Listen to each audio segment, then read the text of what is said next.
Right. Okay. Let's finish that fucking Murder Drone show, shall we? Let's finish it because if Freerin is coming out with a new season, I kind of want to do more anime in general because I've heard really good things about Sentenced to be a Hero.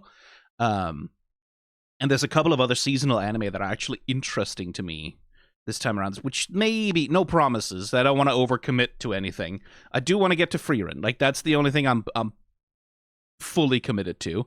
So, we gotta get through Murder Drones, because if I don't do that before I start in on Freerin, then I'm never going back to Murder Drones. So let's see what's going on with Uzi.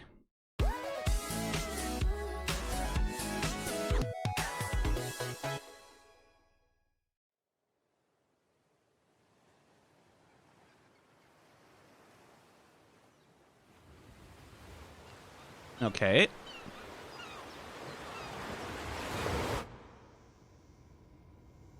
Right, okay, sure, let's... I love late-stage capitalism. Sheep need vacations from their vacations. Wolves need jobs from their jobs. Oh my god. Good Christ.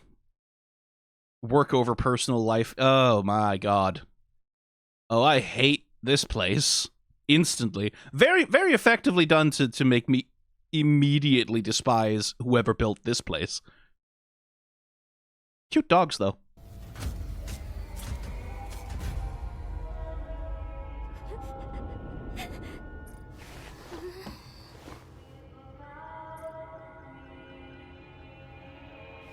Okay, so from literal office drones is the idea, I guess.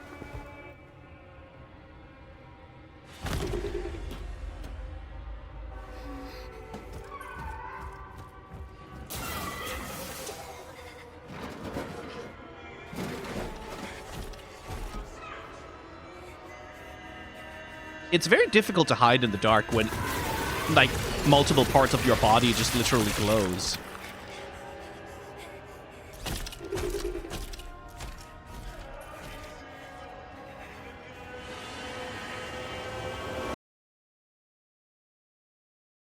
I use as much fossil fuels as possible. I hate the environment. Yeah. Again, subtlety, not not what the show is going for. Oh, stun ray.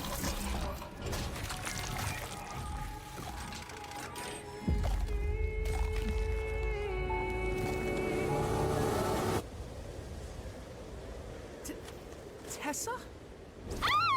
You're a manager!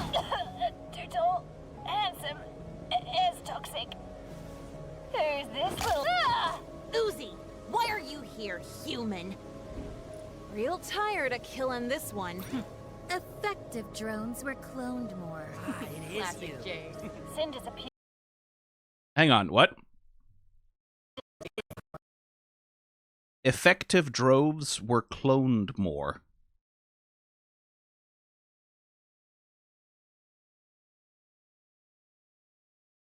That feels like a misspelling.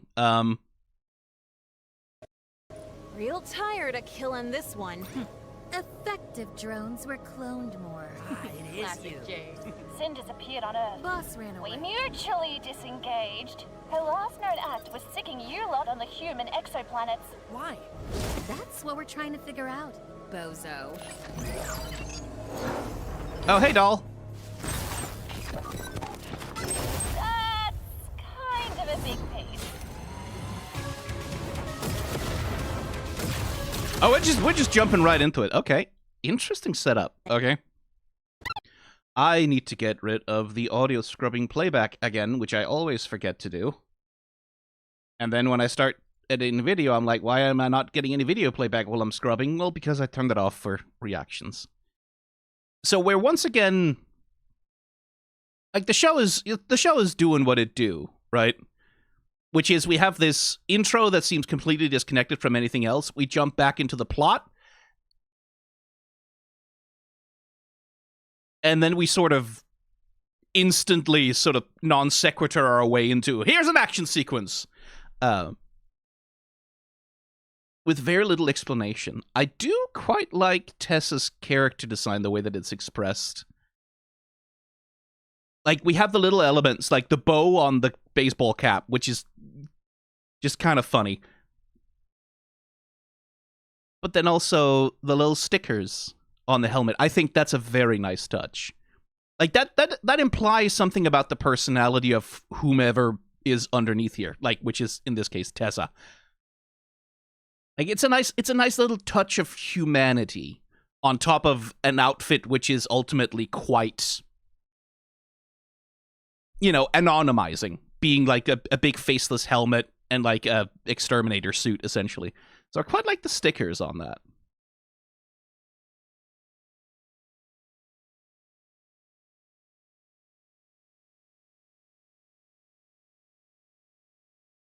Also, that's probably the perfect introduction to Uzi, really. Like, bite me, bite you. There's the personality, right?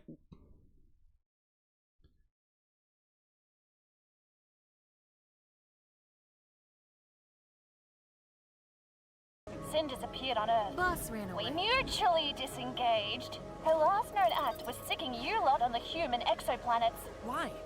That's what we're trying to figure out, bozo.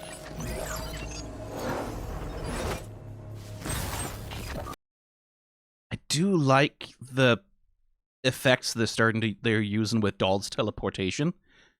Because that's fully instant transmission from Dragon Ball, right? Where Akira Toriyama, the way that he would usually render that is specifically with a series of horizontal lines to imitate a motion blur. And here they're doing that with that specific, I think it's like a camera lens thing.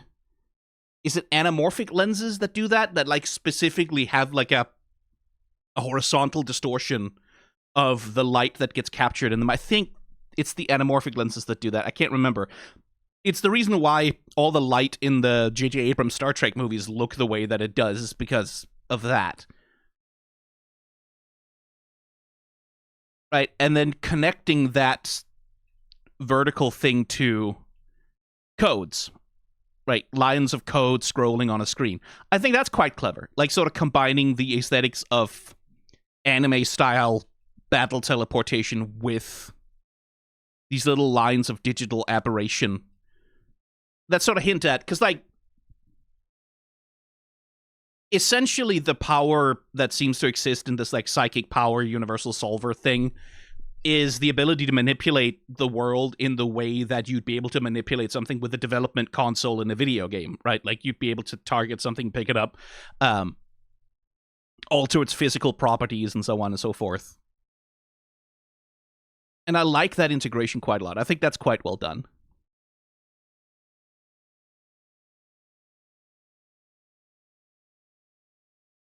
I don't like this I don't like this transition so much, because we're going from, like, we have this sort of comedy beat where the characters are having a little bit of sort of amiable conversation, and then that is interrupted by all of a sudden, oh shit, some fuck shit is happening, a villain is doing a thing. And then, because we want to remain in the comedy bit, we hold on this long shot of all the characters just kind of standing there, and then we basically smash cut to, now we're doing an action scene, right? Like, now the camera's moving differently, now we're framing the scene differently. It's a little inelegant. Like, and again, it's that tonal inconsistency that I've harped on about for long enough. I quite like the rendering on this explosion, though.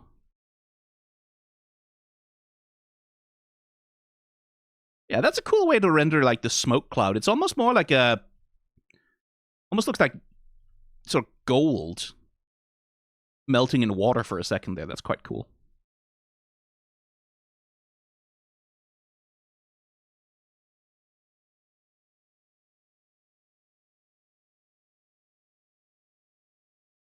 I like the use of the shield there as well. The way that it alters the trajectory of, I guess, the rocket that she's firing. Almost like a gravitational slingshot around her.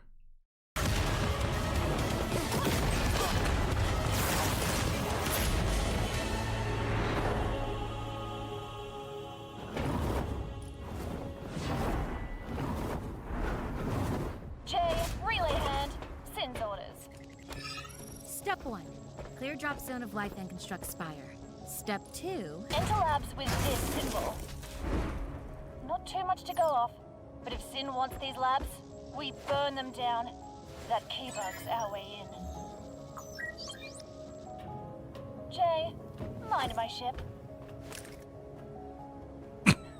Of course it is.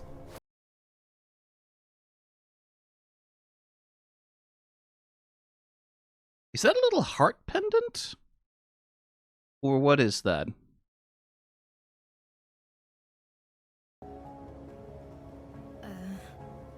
Of course, boss. Why in Bold Doll? What's happening to her? She reckons the humans did something to her folks down here. Gave them a sickness she inherited. And? I think she's right. Ooh, spooky. How do you know any of that? What?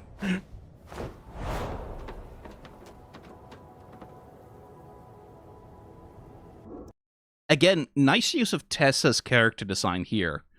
In terms of, like, because her role relative to the other characters, she's someone who's dropped in, she knows a whole bunch of stuff, she's inscrutable, we don't quite understand her motives. The character design, once again, dehumanizing her effectively, right? In the way of making her ominous. And, like, the use of the, like, good use of color palette here as well. Classic, like, if you pay attention to this, you'll see it in every movie ever, but teal and orange, right? Or, like bluish tones and orange tones in the same shot, like, very classic way to create good color contrast in a scene, and you can see them using it here, right? To, like, create a really striking shot with the reflection. There's also, like, effective storytelling in terms of, in this moment, in this scene, Tessa has power, right? She has power over Uzi because she knows something Uzi doesn't know. And so in this shot, Tessa dominates as this, like, massive black hole in the center of the frame. And Uzi, although striking with her glowing purple eyes, is very small in frame, right? Like, she's this little thing that Tessa is looking down on. Which is, like, an effective way to establish a power relationship between the two characters.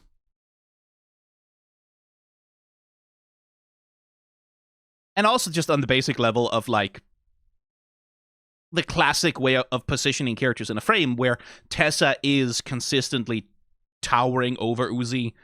Like, not just because she's taller than her, but the camera is posed in such a way that Tessa is larger in frame, that she is above Uzi in frame, that she gets to look down on her, right? Like, that's something you can change by changing the camera angle, but it's a deliberate choice here to establish that relationship between the two of them, and I think that's very effectively done.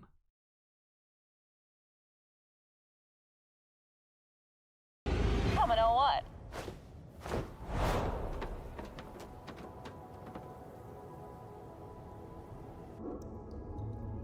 That's a nice shot as well. Like, something the show definitely gets better and better at is composing its shots to be more interesting and more striking. And to, like, just to have a better sense of visual balance to them.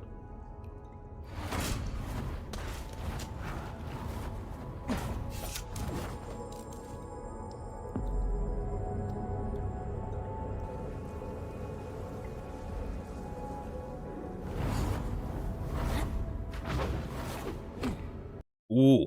Oh, that's a cool transition animation.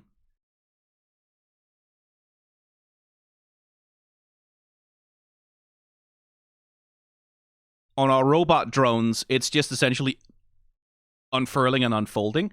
I quite like the much more vampiric, much more, I am Dracula, I unfold my vampire wings with the magic of the night. Like, that has much more of a sort of demonic, magical affect to it rather than the technical one for the rest of the drones. That's quite effective. Also, nice use of... This is a good cut. Because we have, like, Uzi begins this upwards parabola.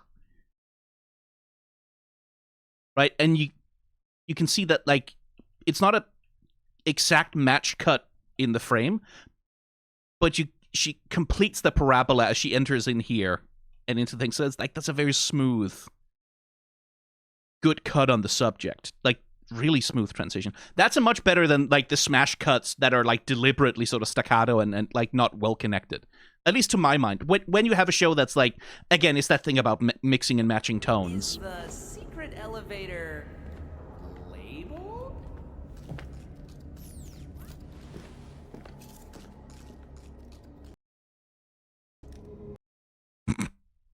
That's a cute detail.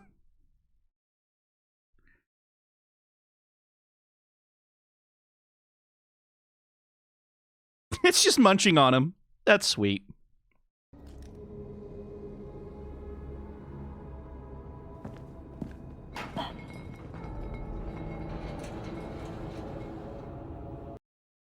Huh.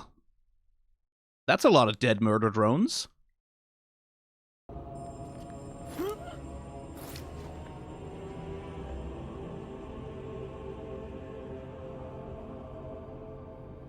Right. Might be some security specifically against you guys.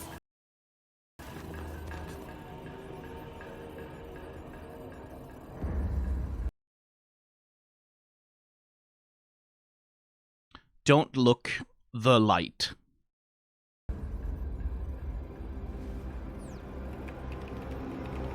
Human-made security this human can control.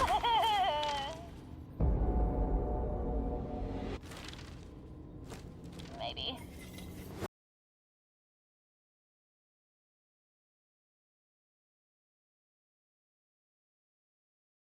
This is a nice shot, too.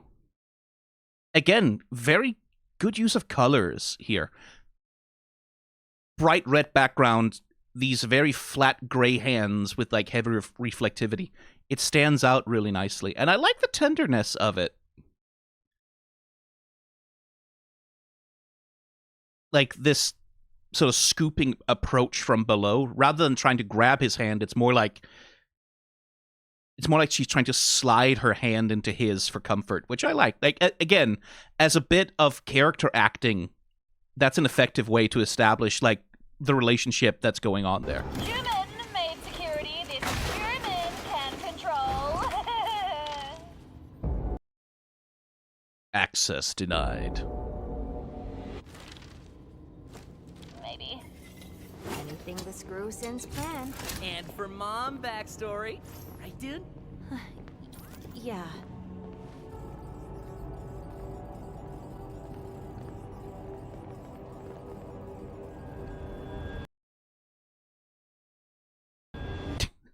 Is the secret elevator labeled? No, of course not, you fucking... It's labeled. The secret elevator is labeled. If they don't call attention to it, if they don't lampshade it, that's a very good joke.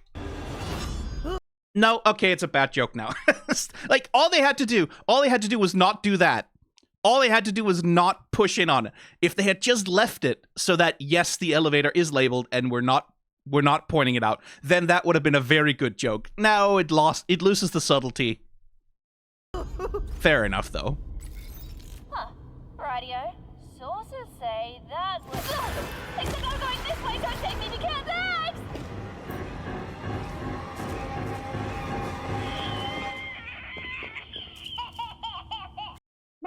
What? Oh, now you want out. Okay. Are you sure? You're not going to be out there meowing to come back in 2 minutes, right? Right?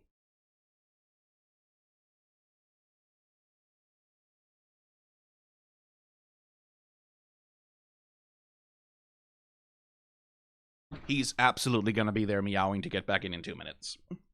Where were we? So I'm trying not to just harp on about the same things, right? But it is definitely... It wants to be horror comedy very badly, right? Like, that's the tone it's going for, is this mixture between very lighthearted, silly, low-stakes, interpersonal comedy bits with a little bit of, like, emotional heart between the character relationships, and then hard smash into these horror-tinged things. And again, like, I just don't think it ever really manages it. Like, this transition also, right? Say that was... Except I'm going this way, don't take me to Kansas! Right, where the comedy demands that Tessa being snatched like this comedy demands that that be a silly moment, right? Like a silly, funny moment. And that's something to do with like the timing of animation as well, where she takes a step forward, snatch, whoop, and then we get face plant and getting dragged away while she's doing sort of casual character animation, and no one does anything, right? Because it's a comedy bit. It's like it's the bit in the comedy where you get the reaction shot where the characters look at each other and go, "What the hell just happened?" Because that's funny. And to me, that undermines any sense of horror or stakes, because the visual language of the episode is treating it like this is a comedy bit, so don't worry about it. She's not actually in danger because it's funny. And that's my consistent thing with the show, is like, I just can't reconcile that tonal difference personally. For me, it just never actually manages to feel like it's horror. Even though so much of the aesthetic, right? Like the aesthetic, the world building, the fucking set design, and again, lovely shafts of light here. See that triangular composition that creates to sort of draw your eye? That's very good. And the aesthetic, the background designs, like the world building is working very, very hard to try and make it horrifying and to try and make it scary. It just emotionally can never really commit to it, I feel.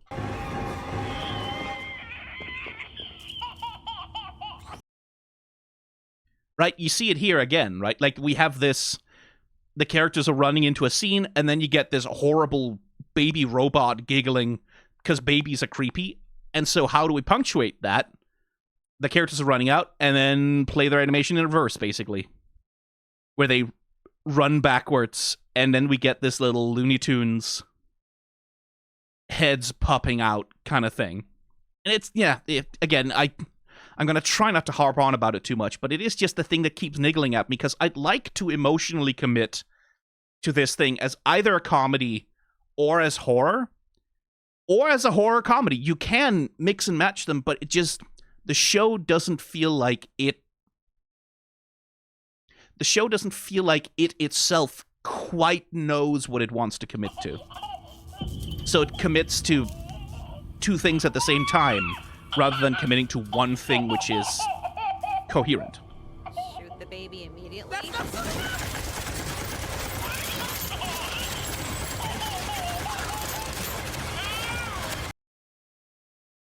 Huh.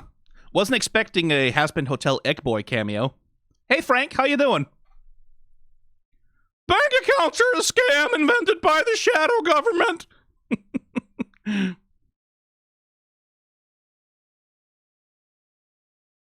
I do like the sort of spider egg character design here.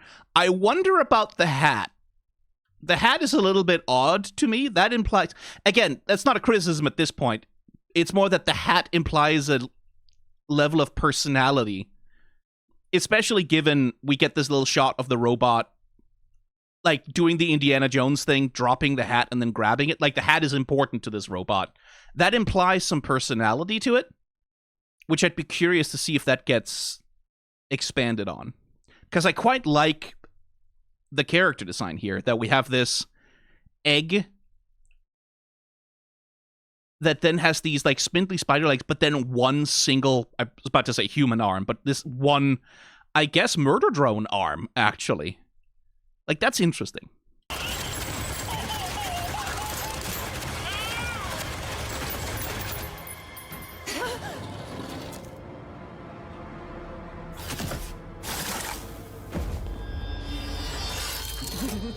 Hey, you surface slickers.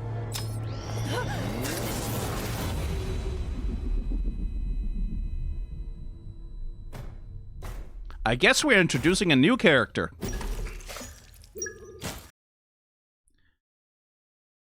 Here we do get the return, right? Like, this is the Sentinel light flash disabling beam thing from the intro. Is that the same character who was...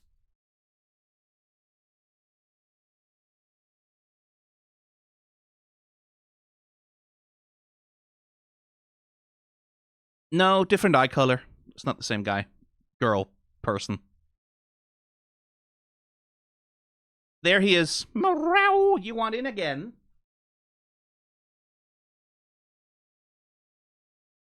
Hi, Hermes. Listen, little bastard. What? It is not remotely close to your dinner time. Oh, purr. Oh, he's so charming. Oh, you just want to cuddle, do you? Oh, you just... Yeah, no, he's... I don't know if you can hear him. Ah. Hi, baby. Hi. Okay, yeah, no, he...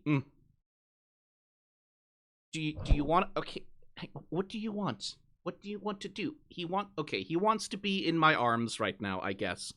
For the next 45 seconds to 2.5 hours, depending on his mood. Okay. I need one hand free for the keyboard. Okay, no, you want to go? Okay, you want to go now. Okay. Don't step on the keyboard. Okay. Little gremlin, honestly. What are we doing? Right. So what do we have here?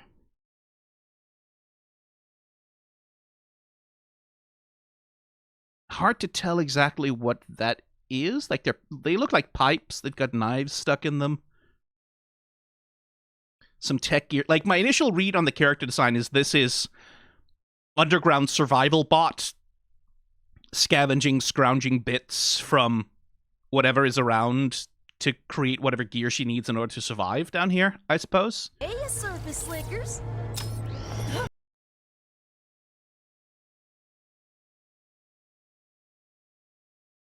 And I would read that little flicker.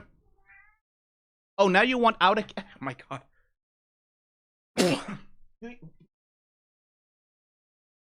Want out? Don't look like that. What?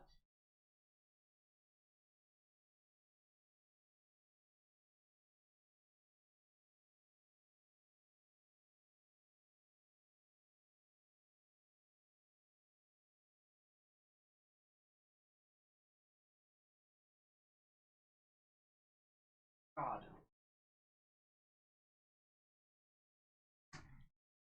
He'll be outside my door in 2 minutes. He's in a mood. He's in a mood for whatever reason.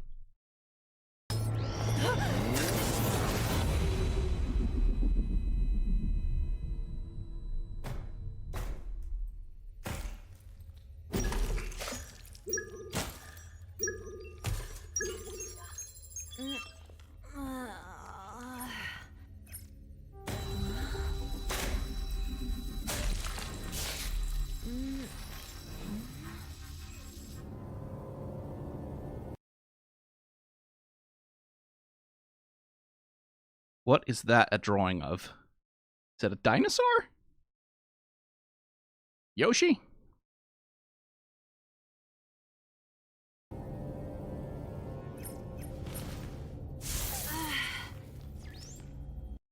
Oh, that's magnet stuck. Oh, that's clever. I like that. They fucking ghost her. Yeah. So, okay. He's there meowing now. What? What? Wow. Hermes, I'm not letting you in because you just want out in 2 minutes. So back in ye olden times of CRT monitors and stuff, because CRT monitors are like these electron beams that are being blasted directly at like a glass screen, you could fuck them up in a really interesting way and like visualize magnetic, like electromagnetic field patterns by holding a magnet up to a CRT monitor, and it would create like these lines across the thing and like really mess like these rainbow aberrations and shit on it. Which was a bad idea. It was bad for a monitor to have like a magnet applied to it. So you shouldn't do that. But I was a kid, and like, of course, I did do that in the school library all the fucking time. And sometimes you could fix the warping that you caused by hitting a button that old CRT monitors used to have, which was called a degaussing button, which was basically you press the button and the monitor would go boing, like it would make a loud noise and it would sort of try and reset the field of what's going on there. That seems to be what they're doing here. There is basically implying that the display screens of the drones are fucking CRT, like a fucking cathode ray tubes.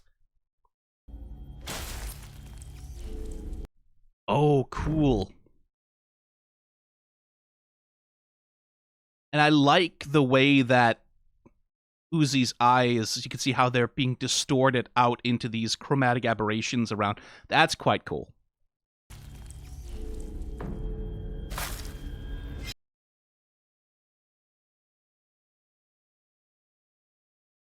So we got the antlers. Are we gesturing at the pop cultural idea of a Wendigo here? Is that what we're doing?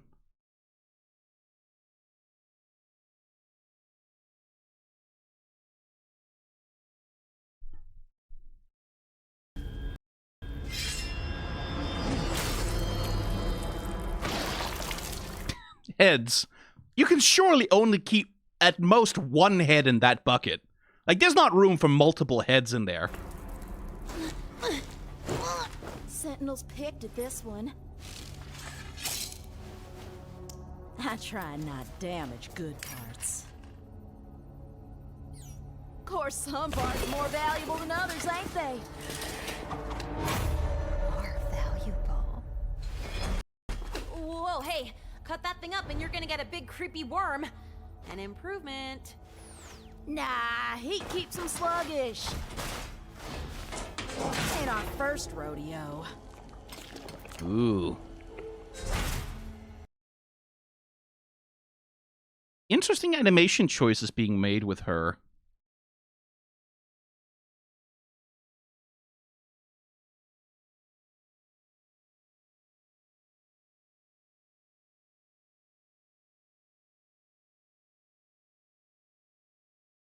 At times, like, I guess it's the tail that makes me feel that way, but it feels feline here to a certain extent.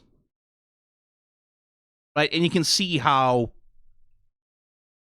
they're making a deliberate posing choice with her, like keeping the legs bent and kind of spindly and sort of keeping the character just a little bit, like, off balance and crooked.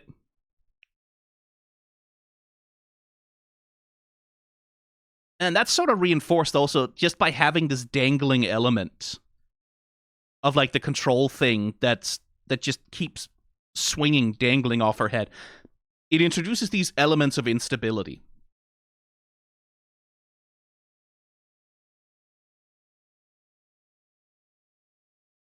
And then here, rather than cat-like, this to me feels more simian, more monkey-like. In the way she's moving. Which is like, I guess we're gesturing at the animalistic.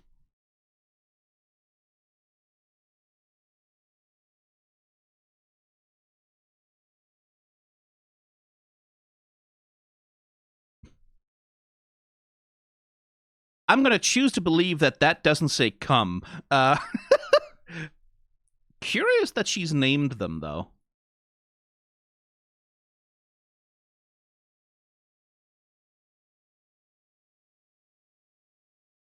And that she's keeping them in an oven, of all things. So the thing about the Wendigo is there's a thing that goes around on the internet, which is this idea that there is a specific taboo against ever mentioning the name of the creature under any circumstances ever. And I'm just like, just in case anyone knows, what's the source of that claim? Because I have not been able to find it. I know that there is a cultural taboo within the, I think it's the Algonquin-speaking peoples of North America, that you should not speak the creature's name, like, around your home or around, like safe places, because it supposedly draws it. But I haven't been able to find, like, because there's multiple cultures that have the Wendigo as a part of their folklore. I have not been able to find any sources that either, like, that national tribal governments or cultural advocacy organizations request that non-natives not utter the word in general, or that the taboo extends outside of tribal territory. And it bothers me a lot, because it's the kind of thing that if there is an actual taboo against saying the creature's name, I would like to respect that. But if there isn't actually one, and if it's not actually something that indigenous North American peoples are asking for, then I don't want to spread it around that they have this supposed taboo when they don't have one. because that too is a part of exoticizing and like spreading misinformation about their culture and these people. That doesn't help anyone. This idea that they like, because that's spreading the idea that they're more superstitious than they actually are, which is like, that's also gross. So if anyone has a good source on where this claim comes from, which specific Algonquin speaking cultures that have the taboo, like it's probably not all of them because they're all pretty different. I would appreciate anyone leaving that in the comments, because I'm curious about that. The other thing is the pop cultural idea of the Wendigo. We have this with Alistair and Hazbin Hotel as well. This idea of the Wendigo specifically as a creature that's associated with deer and deer antlers, that is entirely a white invention. That's entirely a colonizer invention. That is a media image of the Wendigo that came out of Western exploitation and horror films that sort of started to combine this imagery of like the deer antlers with bits and pieces of various folklore depictions of the Wendigo, and that sort of became a pop culture standard that we think of the Wendigo as a creature that's represented by like these deer antlers and things. That's not, as far as I can tell, present anywhere in any of the original surviving folklore about the creature. Like, their surviving folklore about the creature tends to be that it is huge, that it tends to be emaciated, that it's pale often. Sometimes I believe it's furry. Like, there's various depictions of it. But as far as I can tell, none of the actual indigenous folklore about the creature includes deer antlers at any point, or have any association with deer whatsoever. That's entirely like a post-colonial innovation created by primarily colonial interpreters of this folklore. So that's another thing of like, when I see deer antlers on a character like this that's associated with a level of like mutilation and cannibalism, I kind of go, okay, is that what we're gesturing at? But on the other hand, maybe it's not, because that doesn't have to be associated with that, so who knows? Ain't our first rodeo.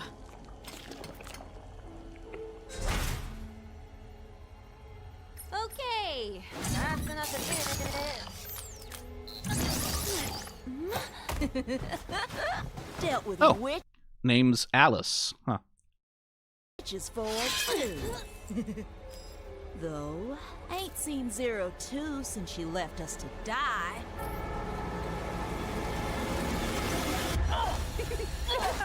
Little buddy, gonna get red inside if you try that with me.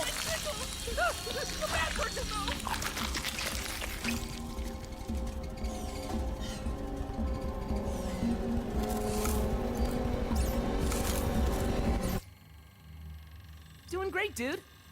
And whose side? Tried sawing there?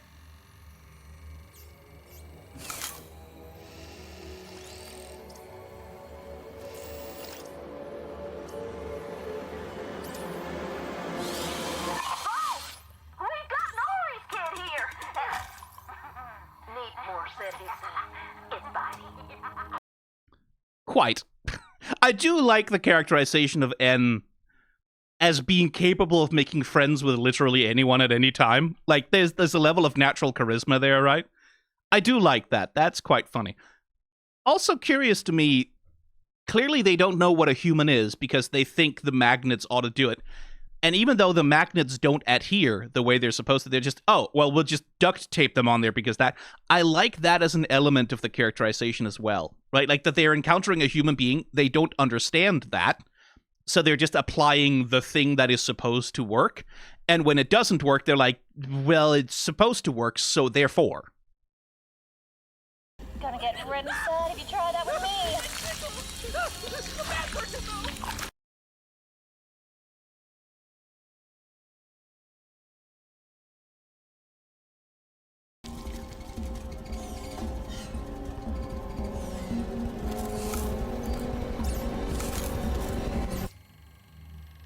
Doing great, dude. And whose side? Tried sawing there? So I guess there is a level of personality there. That's what the hat indicates. That works well enough. Because it is like a thing of Alice has this... I think it's supposed to be an Appalachian accent. I don't really know enough about American accents to place it. And also, Glitch is an Australian studio, so who knows how much they know about American accents. And the hat there, like, given this is like clearly a robot baby creature, but not quite a baby, the hat is a good way to indicate that there's a more mature intelligence in there somewhere.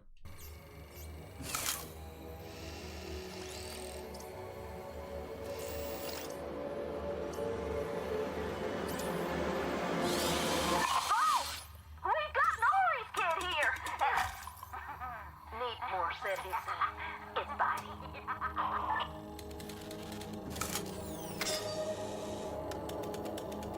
Another nice little acting choice is, and presumably something that's being established, is like, Bo does not like the magnets because they work just as well on him as on his victims. So that will be 1, 2, 3, 4, 5, 6. That's 8. What's that? That's 8, 7, 1, 0, 4. 8, 7, 1, 0, 4. No, doesn't ring any bells. Finally,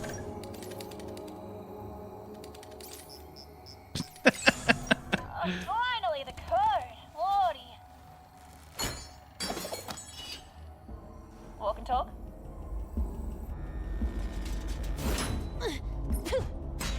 How'd you know my mom? Was she cool? She didn't suck, did she? Another good little bit of acting. Biting the finger. I like that. That's good callback. She didn't suck, did she?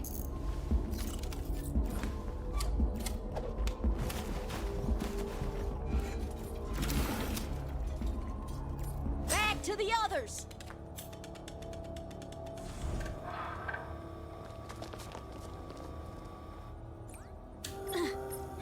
You're a lot like her, I'll say. Except her yellow eyes. Easy, creep. You've got the wrong... Ow. Nori, right? Oh, good use of reflection. Sure thought killing all them folks was pretty slick. Again, lady, I'm not sure you're in a great position to be talking about respecting the bodily autonomy of other people. Wait, stop! Seriously? What are you talking about?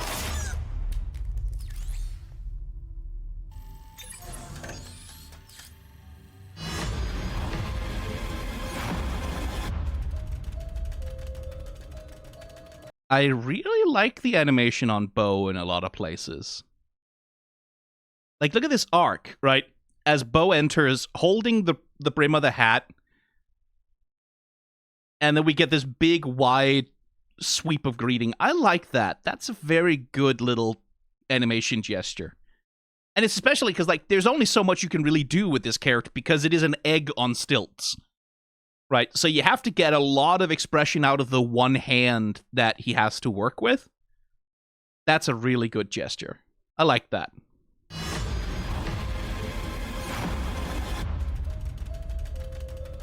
Nice little scuttle animation there as well. They've got to be in there, right? No worries. We'll save V.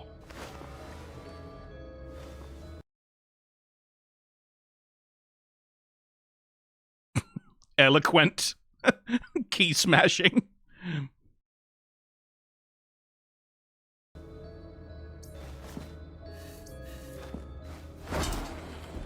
And Uzi. You sure recovered fast from all that damage, En. Who did you eat on the way out? Wanna take a gander at Earth N? No, Tessa, we don't have time.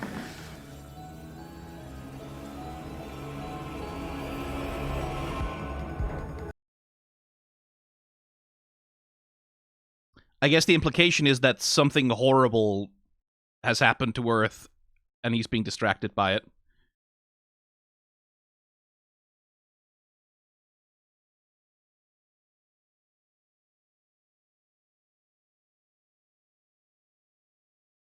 It's another good gesture there. Like, she's doing the classic swivel around, sitting there, like, steepling your fingers.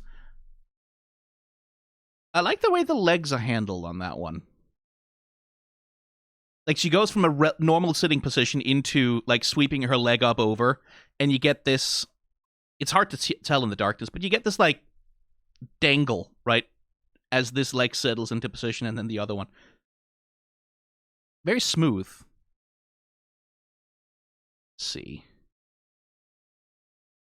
Dogs, dogs, dogs, dogs, dogs. Well, they make life bearable. No, Tessa, we don't have time.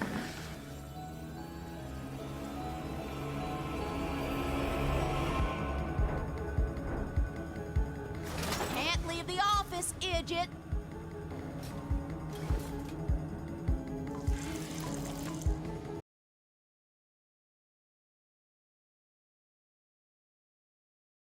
Nice healing factor.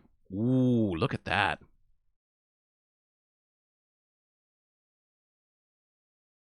So essentially,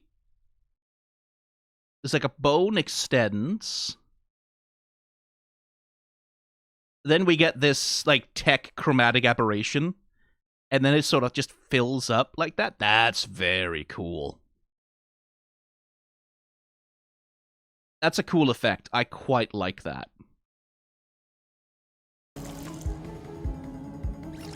Can't get back in our rooms, neither.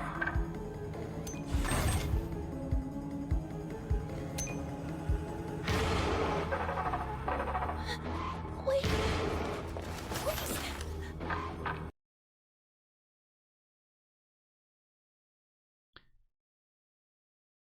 Oh, it's battery. It's fucking AA batteries. Okay, that's pretty good. I thought it was fingers for a second. Ooh.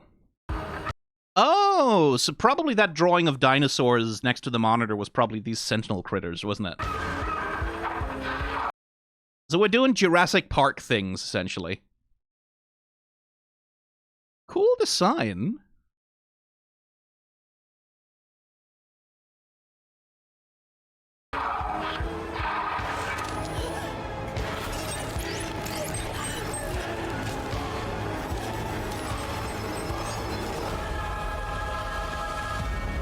Oh, well.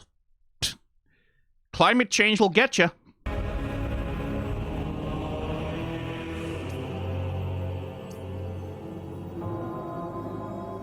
We know it mutates in damaged AI.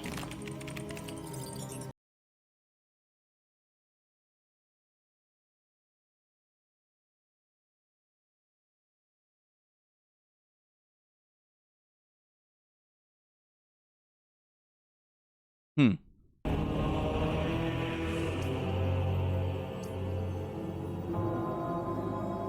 We know it mutates in damaged AI. I once again have the impulse. Very good. Add a new partition, create a new empty DOS partition table, print partition table, quit without saving changes, create a new empty disk label, take a gander at Earth. Very good. Change display and verify the partition table, extra functionality, elite IT nerds only. Oh, really?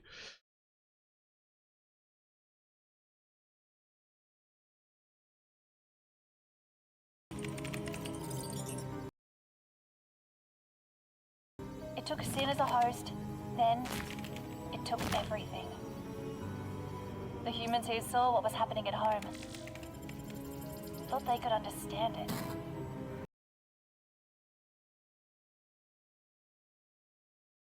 What horror hath man's hubris wrought this time? Good question. And I guess that would be her mom. Infected with the, what was it, universal solver, the solution thing. Responsible for the creation of the Sentinel, so he's controlling them. And, oh hey, look who's here, missing an eye.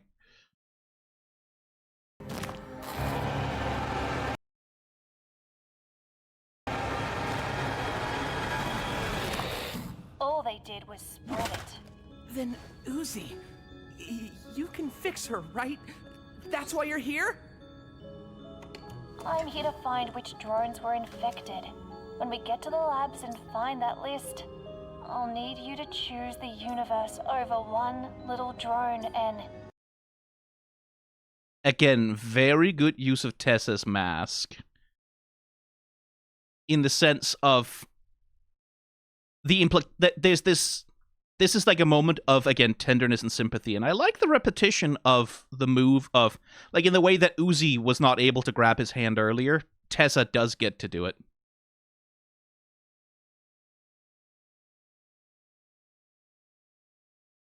And then here in the reflection, the implication of N's face showing up on her mask is that she shares the expression, right? Like, the implication is that this is her expression as well. But because of the mask, there's this ambiguity of, like, well, maybe she don't, actually. Choose the universe over one little drone, and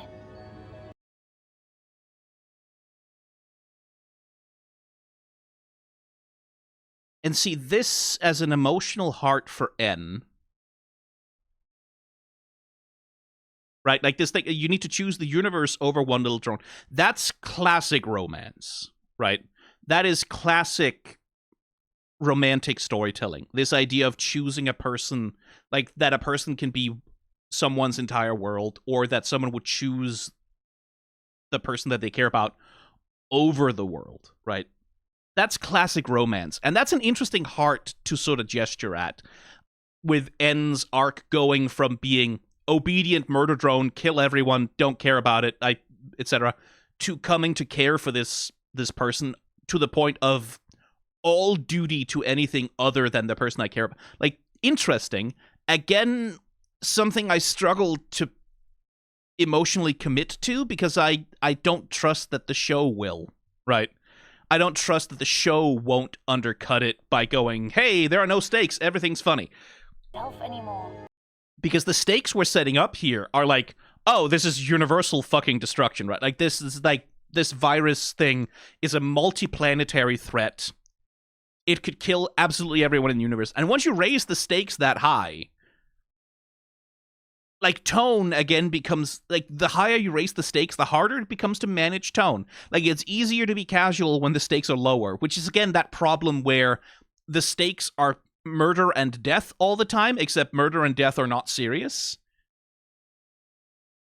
Yeah.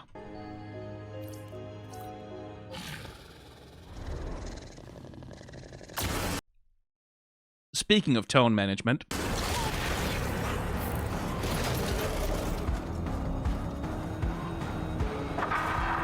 yeah.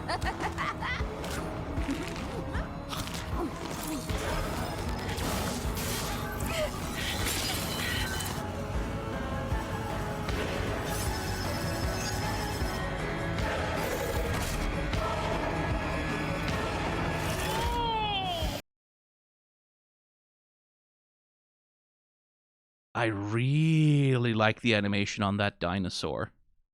There's something clever going on here.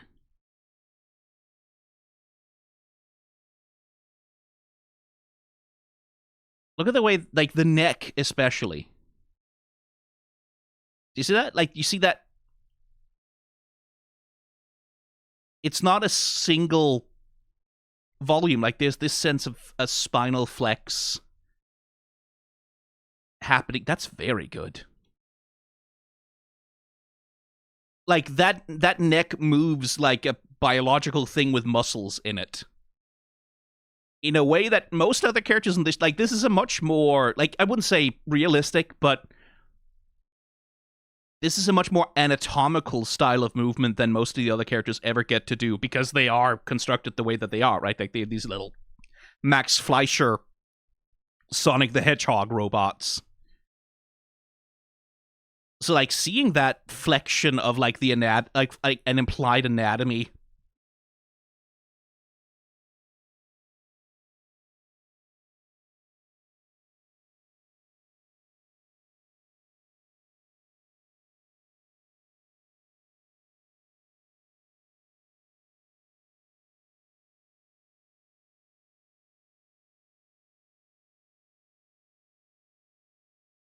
Yeah, I really like this fucking little Velociraptor motherfucker.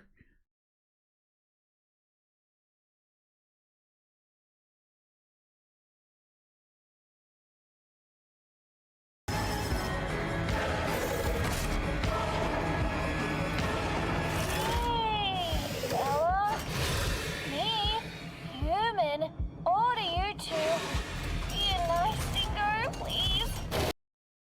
I know Glitch is Australian, but that's it.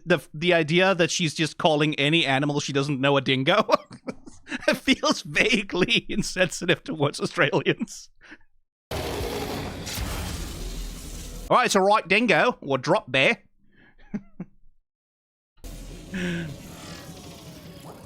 I cannot do an Australian accent to save my life. Don't at me.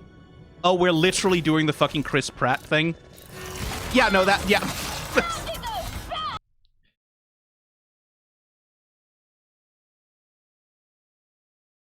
Does she lose the hand fully? Oh, yeah, no, that... Oh, no, it's still attached. Okay, well.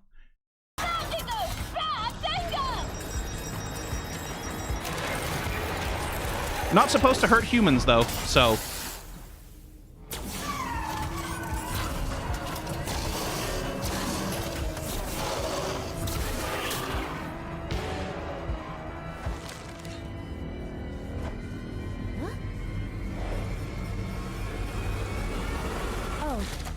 Don't mind, maybe. Well, that's probably bad.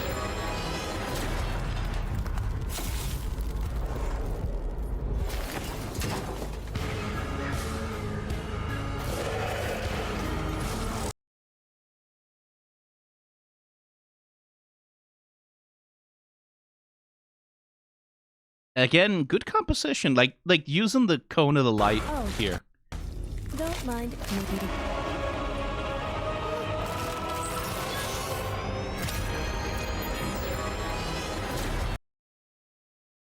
Very cool visual effect here. Essentially creating a black hole singularity. That's sort of the implication. You can see how the environment warps around it. Neat.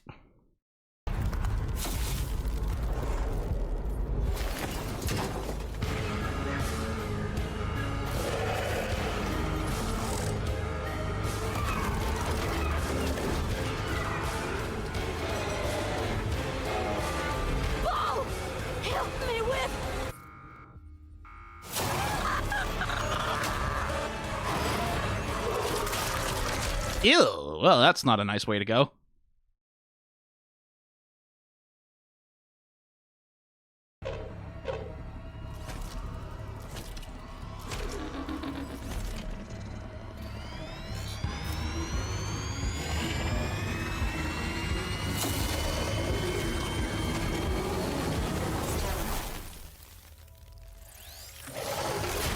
Oh, well, R.I.P. Bo. Again, I like the gesture of using the hat.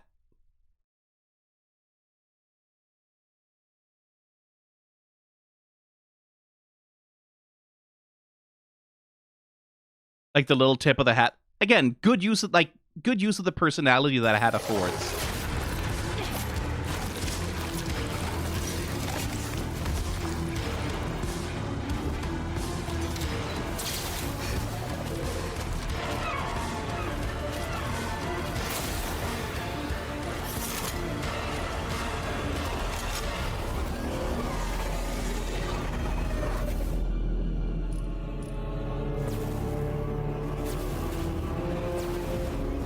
Ooh, fleshy.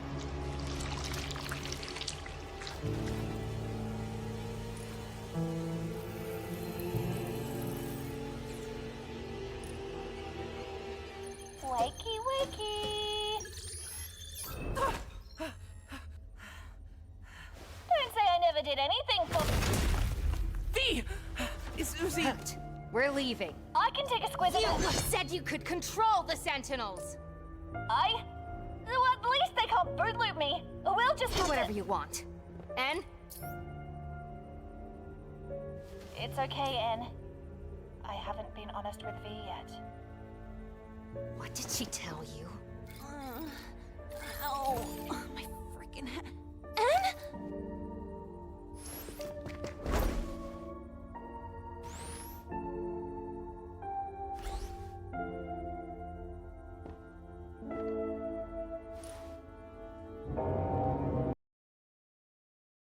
Again, good use of the mask. It really is.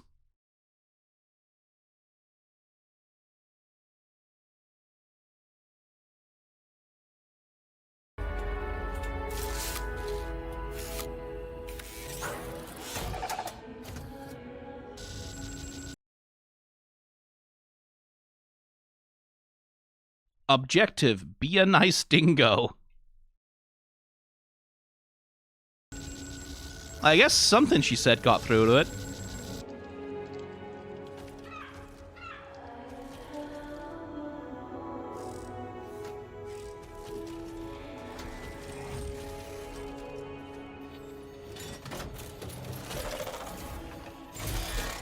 Ooh, good move, that.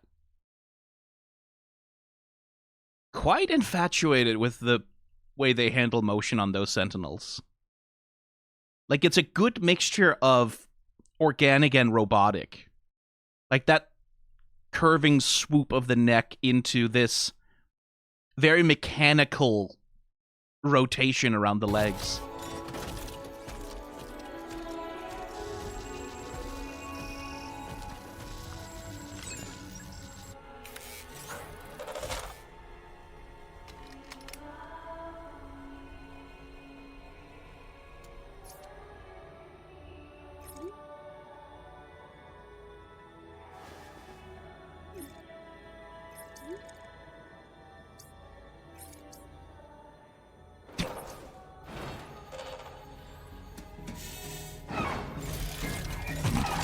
Clever girl. Opening doors.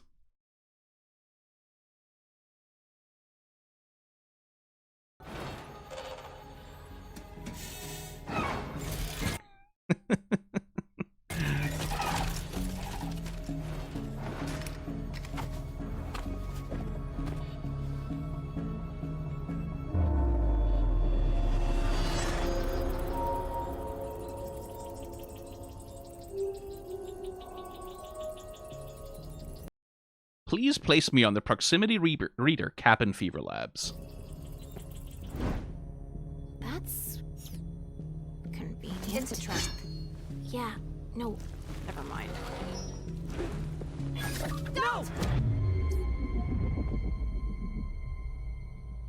Oi! Bloody convenient, eh? Poor creature.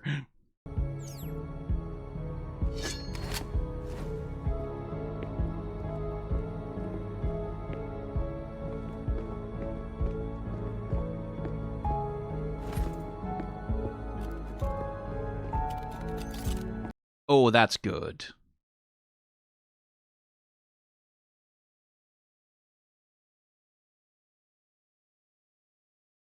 That's very good.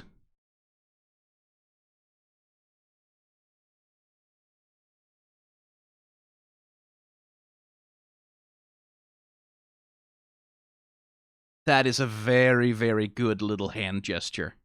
Because they go from, like, it starts with N going, like, don't use the psychotic superpower that turns you into a world destroyer.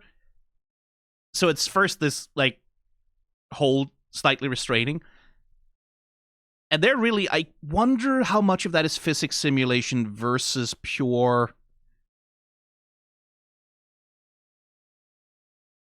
manual, because there does seem to be a little clipping.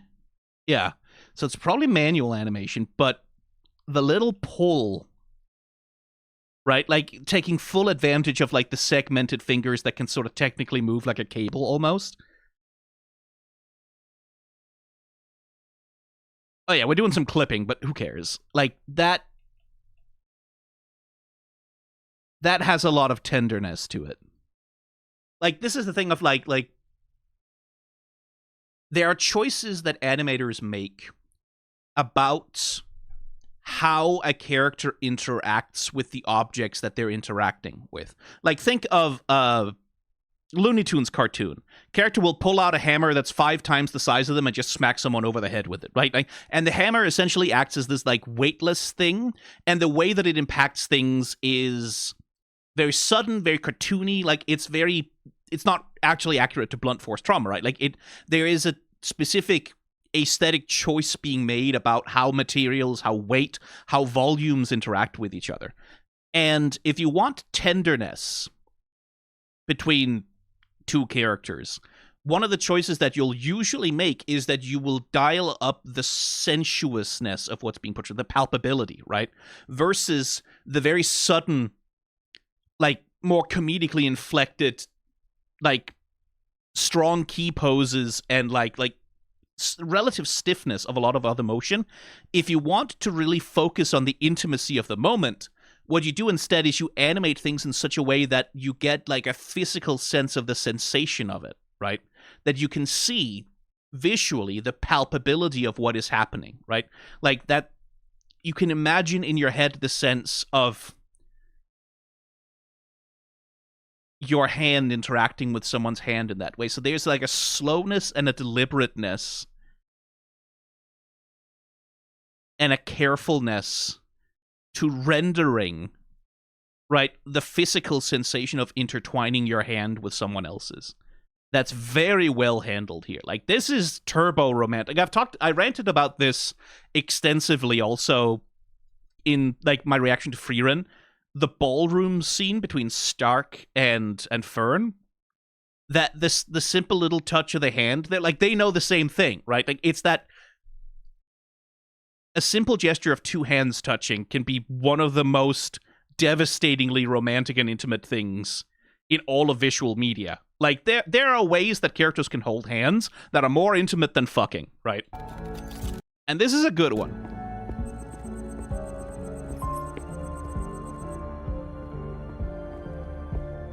Right? Because, and you know this, like, from the memes, right? Like, oh, hand-holding, how lewd. It's like, yeah, but it fucking can be. Like, hand-holding can be both romantically and physically extremely intimate and very sensuous. And very vulnerable, right? In a way that sometimes, like, sort of pornographic fucking just isn't.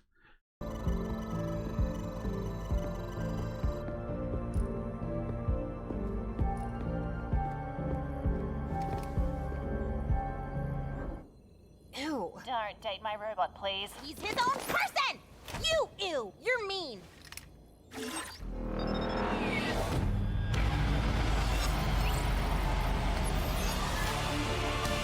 Oh, she was faking it, because why exactly? Okay.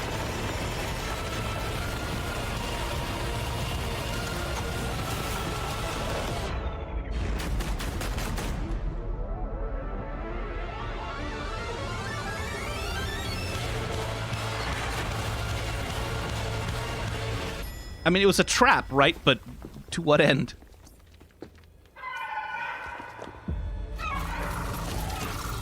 Oh, hey, that's a lot of them. Uh-oh. Hope I don't human everywhere.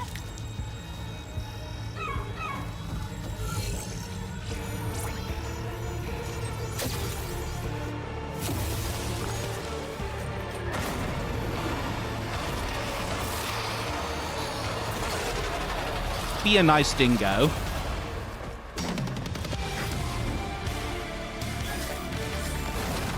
Lucy, no! Ooh.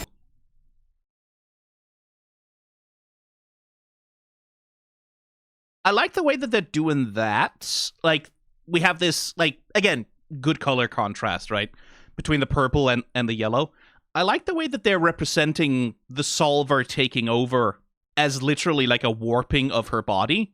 We saw that as well in the scene in the morgue where the Solver takes over and she does the fucking horror movie head spin turn. Like, that's fairly effective as visual communication goes. Oh, my choices!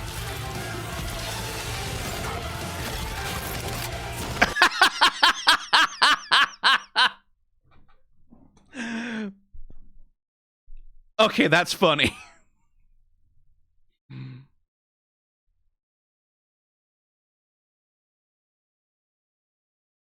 It has a crop. It spits out an arm and shoots the fucking gun out of its mouth. Oh, that's rule of cool if I ever saw it.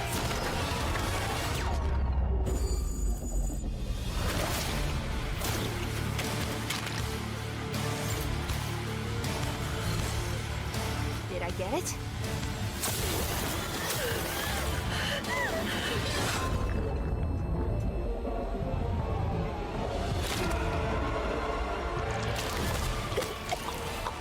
Cute.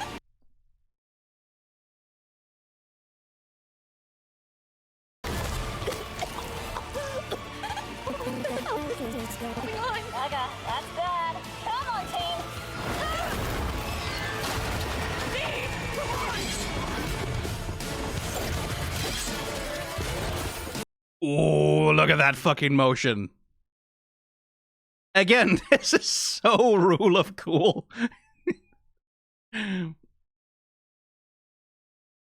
This is just, we wanted a dinosaur to have a sword fight. That's basically all that's happening here. Is like, who cares? Who cares if it makes sense? Who gives a shit? Who gives a flying fuck? Dinosaur sword fight. That's what we want here. I'm not disagreeing. That is extremely fucking cool. And like, I don't know if it's Kevin Temmer animating the dinosaur, but whoever it is was doing it is having a lot of fun with it.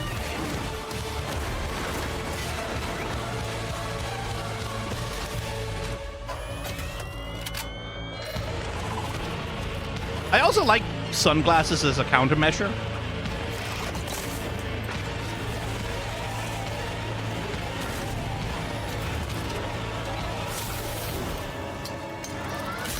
Wait, why would that? Okay. Hey, No, Dave, we need you. nah. Uzi, I trust you. Dave, please.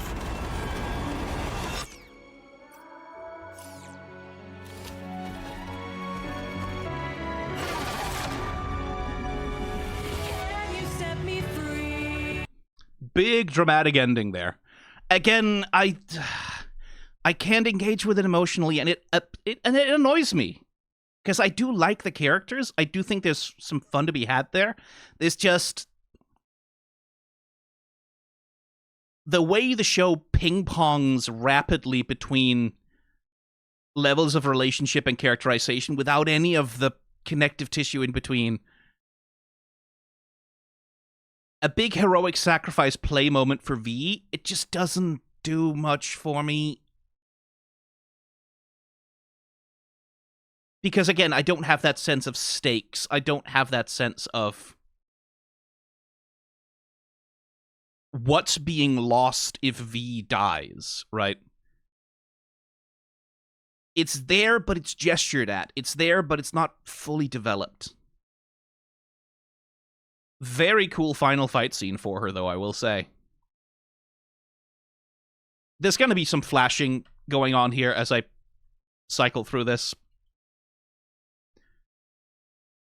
You can see the way they're using these, like, light streaks to indicate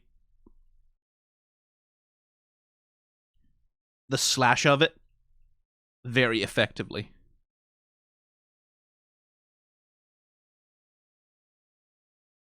Right? We're not fully animating the clash. We're doing this flash, and then we're having the characters exit into their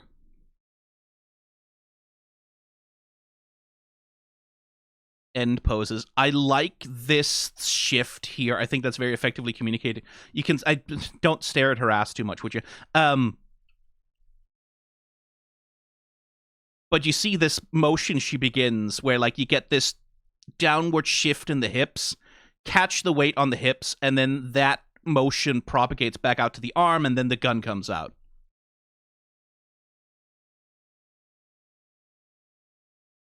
And I think that's a very effective, like, that feels much more weighty.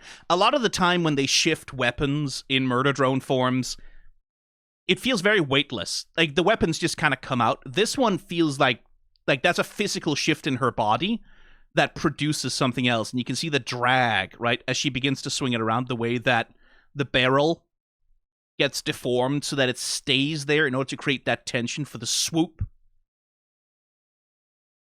Lovely flash frame.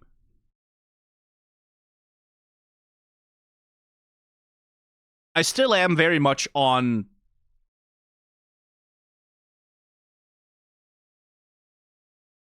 my annoyance with the motion blur. I think often, especially in the fight scenes, especially the anime-styled fight scenes that often rely so much on motion clarity, motion blur is a troublesome thing.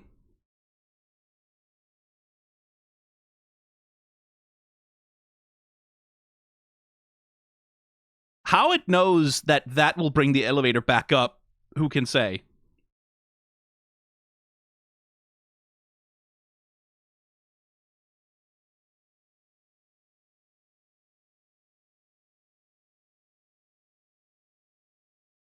Well, okay then. I wonder if this music is copyrighted. I wonder if that's licensed. I hope not, but, you know, if it is, I might just have to mute it.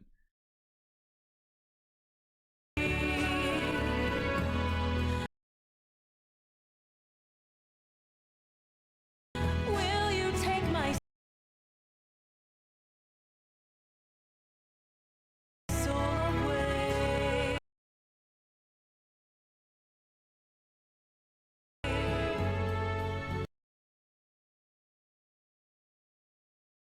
And it is that thing of like my disengagement with it is something that's frustrating to me. It's not something I take pleasure in. The fact that I'm just not engaging with this is not something I'm happy about. It's frustrating because like I can see the bones of some really cute, fun relationships in here, and I just feel starved of the actual sort of emotional intimacy. Like the hand-holding between Uzi and N. Wonderful, wonderful, wonderful animation.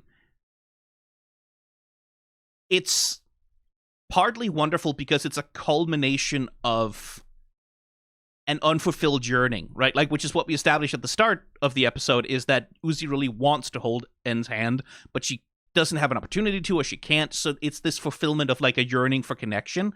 And like, if that had been more of a focus of the episode, that more time had been spent on like developing the connection between, especially if the heart of the show is in part N having to choose between saving Uzi and saving the world to some extent or another. Like that feels like more time spent developing the physical and emotional intimacy between the two of them, and maybe less time spent on horror set pieces that just don't have a lot of gravitas because the horror is not taken seriously, and action scenes that don't really go anywhere. But again, that's asking for the show to be something other than it is, and that's not necessarily a constructive criticism.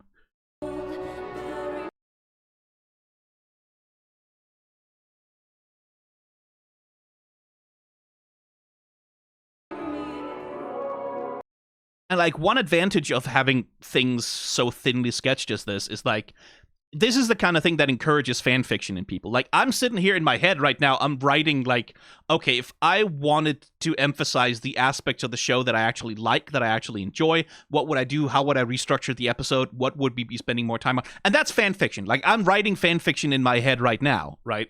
Because it's that magic sweet spot that exists in things between, oh, this has the potential to be really, really good, and it's not quite there. For a certain kind of creative brain, that gets the juices flowing like nothing else in the universe, right? Whereas something that's just mediocre, right? Like something that's just like no one really invested this with a lot of heart. It's like a work for hire thing, shout out on Netflix kind of thing, whatever. Even if it's of equal quality, you don't get that same spark of like, I need to write fan fiction. I need to fix this with my fic, right? Like, I need to write fan fiction where they do the things that I want them to do instead of like, so that is a level of quality, right? And it's partly because I've just aged out of it. I think again, it's that thing of, if I was a teenager, maybe I'd be more emotionally engaged with this than I am, because it is operating on a very juvenile level, right? Like this mixture of slightly awkward, earnest, romantic interplay between Uzi and N, and these gestured themes of trying to find family and things like that, and like all of the fucking mystery box, dark lore, unexplained backstory stuff. I have less patience for that as I've gotten older, but again, I understand why this got popular. I understand why a lot of people hit in on this, because it lays out exactly the kinds of breadcrumbs that will drag people into this shit like a black hole. And like, it has the earnestness of a webcomic, right? Like, I think that's really what it is. Oh, cool, it's an original song for this. Cool, then hopefully I don't have to deal with a copyright claim on this.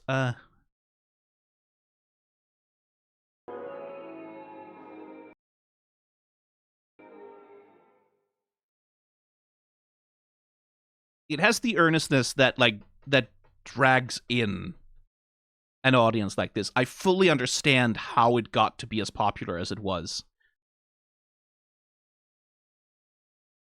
it is the kind of thing that, like, I would be very curious to see a sequel season to it. Like, after the studio has gone through the experience of creating Digital Circus, Knights of Guinevere, starting in on the Gaslight District, right? Like after the studio has had that much time to level up, I'd be curious to see a sequel season to this. It's the kind of thing I'd be curious to see develop. Because, like, as I've talked about already, like, already throughout just this first season, there is so much development. Like, visually, the show gets substantially better. The animation gets better. I would be curious to, like, some years later, to let the creators have another go around at trying to tell a more cohesive story.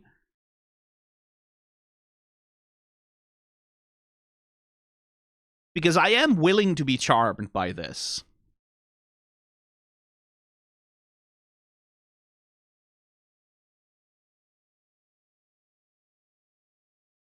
A slightly better paced version of this with a little bit more fluff in between action set pieces. Like, yeah.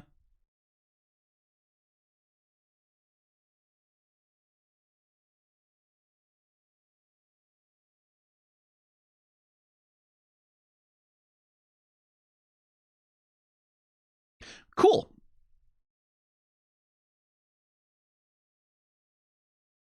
I'm going through some thoughts in my head. I'm trying to decide whether to do episode 7 or, yeah, just now. You know what? I think I will. So I'm cutting this video here.